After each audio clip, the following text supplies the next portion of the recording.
उत्तरकाशी में rescue operation का आज 13वां दिन है और कल रात अमेरिकन ऑगर मशीन में खराबी आई थी, जिसके चलते देखिए मशीन के प्लेटफॉर्म को ठीक किया गया। टनल में जल्द ही ड्रिलिंग जो है वो शुरू होगी, क्योंकि ड्रिलिंग को जो है अब रोक दिया गया था। इस बीच जानकारी ये भी आ रही है कि DRDO के रोबोटिक इक्विपमेंट्स हैं, उनके माध्यम से मलबे का अध्ययन लगातार हो रहा है। कितना मलबा बाकी है, मलबे में किस तरह की अड़चनें आ रही हैं, ये सारी रोबोटिक इक्विपमेंट्स के माध्यम से जानकारियां सामने आएंगी। तो हर तरीके से अत्याधुनिक तकनीकों का इस्तेमाल किया जा रहा है इस बात को इंश्योर करने के लिए कि क्या क्या अड़चनें हैं और कितनी जल्द ये बड़ा ऑपरेशन सफलतापूर्वक सफल हो पाएगा, इस पर नजर लगातार। और रेस्क्यू ऑपरेशन जल्द शुरू होगा। देखिए, क्योंकि ऑगर मशीन में लगातार व्यवधान आ रहे हैं, हिंड्रेंसेज आ रही हैं, ऑब्स्टैकल्स आ रहे हैं, इस वजह से बार बार जो ड्रिलिंग ऑपरेशन है उनको रोका जा रहा है। 13वां दिन इस पूरे ऑपरेशन का। तो उत्तरकाशी से बड़ी खबर, जहां पर सिलक्यारा टनल में फंसे 41 मजदूर और इन्हें निकालने की जद्दोजहद लगातार जारी है। आज 13वां दिन है रेस्क्यू ऑपरेशन का।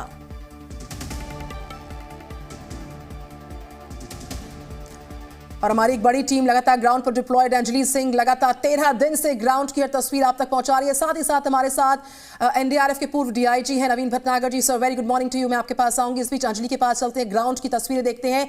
रेस्क्यू का 13वां दिन है, जल्द अच्छी खबर आएगी। स्पेशल ड्रोन के जरिए इस ऑपरेशन को कंक्लूड करने की, आगे बढ़ाने की तैयारी है।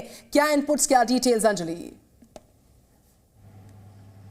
जी देखिए, उम्मीद की जा रही है कि जल्द से जल्द ये रेस्क्यू ऑपरेशन खत्म होगा। और अभी जैसी इन्फॉर्मेशन मिल रही है, आपको टनल की भी तस्वीरें दिखा देते हैं। और साथ ही साथ जो PMO के एक्स एडवाइज़र हैं भास्कर खुलबे, वो अभी थोड़ी देर पहले ही यहाँ टनल साइट पर पहुंचे, अंदर विजिट के लिए गए हैं। और जानकारी ये मिली है अभी अधिकारियों की ओर से कि जो प्लेटफॉर्म डिस्टेबलाइज था, जिसको लेकर कल काम चल रहा था, पूरी रात काम चला है, उसको स्टेबलाइज कर लिया गया है।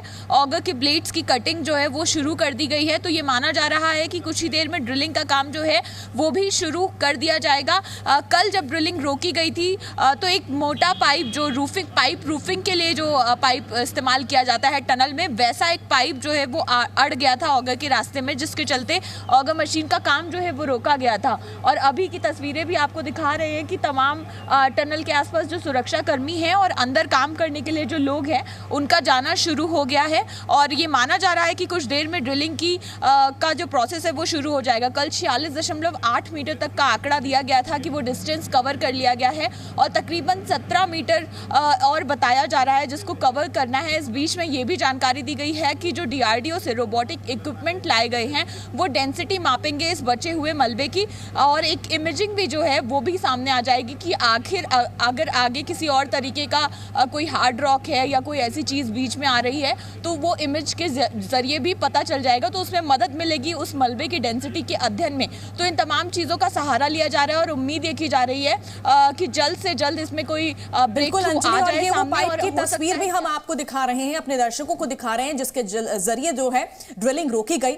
अमेरिकन ऑगर मशीन है जिसमें खराबी आई है और इसका प्लेटफॉर्म जो है वो ठीक किया जा रहा है और जल्द से जल्द उम्मीद यही की जा रही है कि एक बार फिर से जो है ड्रिलिंग का काम जो है वो शुरू हो पाएगा। हमारे साथ हमारे खास मेहमान भी जुड़े हुए हैं, उनका मैं रुख कर लेती हूँ नवीन भटनागर जी का। नवीन जी, अब जो दूरी यहां पर देखी जा रही है 11 मीटर दूर, और ऐसे में और कितना वक्त लग सकता है? जिस ऑगर मशीन की यहां पर बात की जा रही है उसके ठीक होने में और कितना समय लगेगा? क्या अनुमान लगाया जाए? क्या आज मजदूर बाहर आ पाएंगे? देखिए, ऑलरेडी इसके ऊपर काम चल रहा है और जो DRDO ने जो रोबोट डाला है, ये रोबोट जो है डीप स्कैनिंग करता है।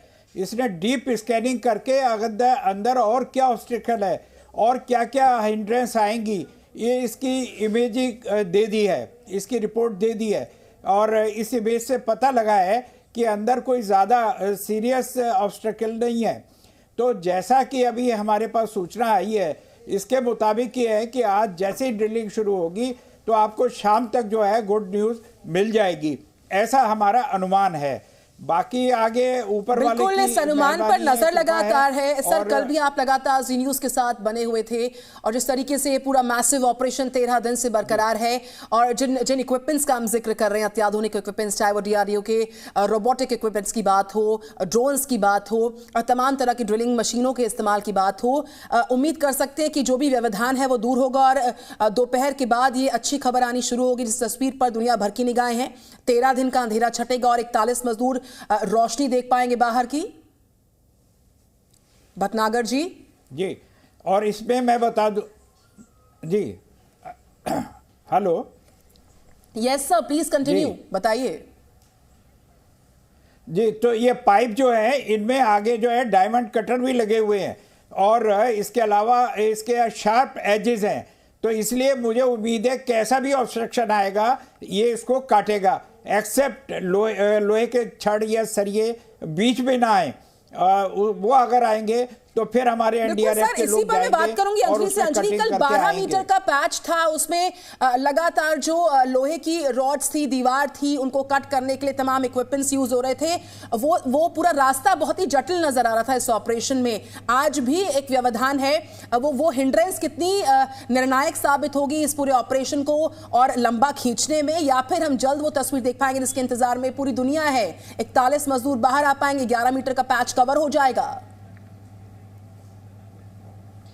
जी देखिए, बिल्कुल व्यवधान अगर नहीं आता है तो समय बहुत ज़्यादा नहीं लगेगा और हो सकता है आज शाम तक भी कोई अच्छी खबर आ जाए। लेकिन जैसा परसों जब हम बात कर रहे थे तो भी रात में जैसा आपने जिक्र किया कि आयरन रॉड्स जो बीच में आ गई थी, चूंकि टनल के कंस्ट्रक्शन का भी पूरा काम चल रहा है, टनलिंग में भी अलग अलग चीज़ों का इस्तेमाल किया जाता है। जैसे कल शाम को जब व्यवधान आया था, कल जब व्यवधान आया आगे नहीं बढ़ पाई थी ड्रिलिंग, तो वो जो पाइप की तस्वीर हम दिखा रहे हैं वो रूफिंग पाइप है जो टनल बनाने में इस्तेमाल किया जाता है, तो वो लोहे का पाइप बीच में आ गया था। उससे पहले आयरन रॉड्स बीच में आ गई थी। तो इस तरह के ऑब्स्टिकल्स जब आते हैं तो समय लगता है। उन आयरन रॉड्स को गैस कटर से काटने में लंबा समय लग गया था।